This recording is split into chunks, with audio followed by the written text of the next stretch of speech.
श्रीगुरुभ्यो नमः। हरिः ओम्। अथ वेङ्कटेशस्तोत्रम्।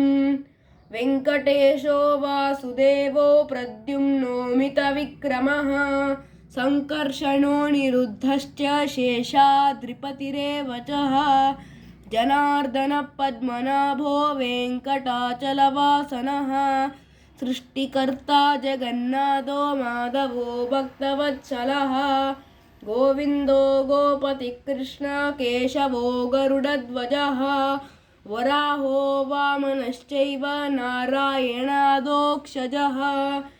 श्रीधरः पुण्डरीकाक्षो सर्वदेवस्तुतो हरिः श्रीनृसिंहो महासिंहः सूत्राकारः पुरातनः रमानादो महीभर्ता भूधरः पुरुषोत्तमः चोलपुत्रप्रियः शान्तो ब्रह्मादीनां वरप्रदः श्रीनिधिः सर्वभूतानां भयकृद्भयनाशनः श्रीरामो रामभद्रश्च भवबन्धैकमोचकः भूतावासो गिरावासः श्रीनिवासः श्रियःपतिः अच्युतानन्तगोविन्दो विष्णोर्वेङ्कटनायकः सर्वदैवैकशरणं सर्वदेवैकदैवतं समस्तदेवकवचं सर्वदेवशिखामणिः इतीदं कीर्तितं यस्य विष्णोरमिततेजसः त्रिकाले यः पठेन्नित्यं पापं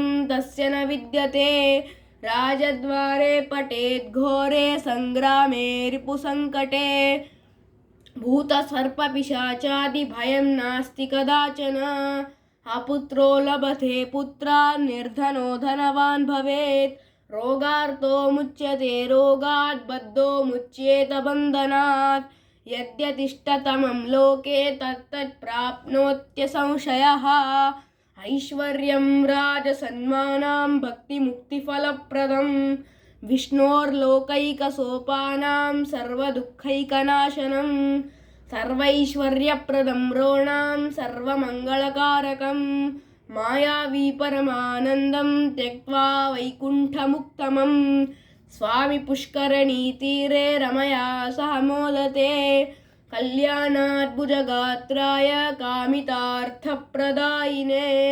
श्रीमद्वेङ्कटनाथाय श्रीनिवासाय ते नमः।